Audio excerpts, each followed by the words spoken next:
দিয়েছেন যে সমস্ত নবী নিজের নিজের দায়িত্বভার পালন করেছে তার সাক্ষী দেবে বিশ্ব নবী জানাবে মুহাম্মাদুর রাসূলুল্লাহ সাল্লাল্লাহু আলাইহি ওয়াসাল্লাম। তাই শেষকালে আনা হয়েছে সকলের উপর মর্যাদা রাখা আছে। আর আমরা সকলের শেষকালের উম্মত, সমস্ত উম্মতের জন্য এই উম্মত সাক্ষী দেবে, ওগো আল্লাহ তোমার নবীরা নিজের নিজের দায়িত্ব পৌঁছে দিয়েছে, তার উম্মতেরা পালন করে নাই। এ কথা পেলাম কোথায়? কোরআন শরীফে আল্লাহ বলে দিয়েছেন এই উম্মত সাক্ষী হবে আর পয়গম্বর সাক্ষী হবে। এই উম্মতের দাম কত, এই উম্মতের মান কত আল্লাহর কাছে। এই উম্মত সমস্ত নবীদের জন্য সাক্ষী দেবে, যোগ আল্লাহ তোমার নবীরা নিজের নিজের দায়িত্ব পৌঁছে দিয়েছে, তার উম্মতেরা পালন করে নাই।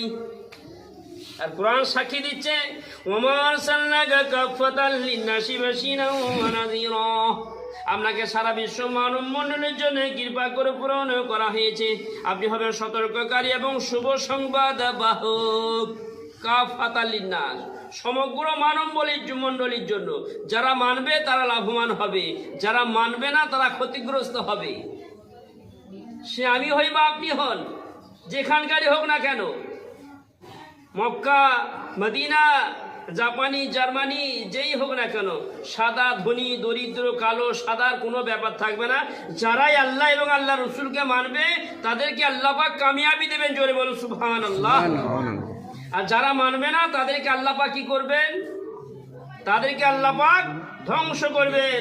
দুনিয়াতে কি হবে? তারা লাঞ্ছিত হবে, দুনিয়ায় হবে লাঞ্ছিত, আর মরণের পরে হবে বঞ্চিত। এই জন্য সম্মানীয় ভাইরা, আল্লাহ পাক আমাকে আপনাকে বিশ্ব নবীর উম্মত করেছেন। যে নবীর উম্মত হওয়ার জন্য নবীরাও পর্যন্ত আল্লাহর কাছে ফরিয়াদ করেছিলেন, যোগ আল্লাহ নবী করে যে সন্তুষ্ট হয়েছি, নবী না করে যিনাকে সিলেক্টেড করা হয়েছে সবার আগে আর পাঠানো হবে সবার শেষে। আচ্ছা, আমার আপনার নবীকে সবার শেষে পাঠানো হয়েছে, সবার শেষে পাঠানো হয়েছিল।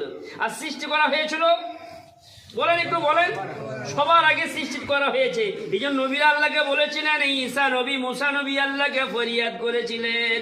কি বলেছিলেন? যোগ আল্লাহ নবী করেছেন, সন্তুষ্ট হয়েছি, খুশি হয়েছি।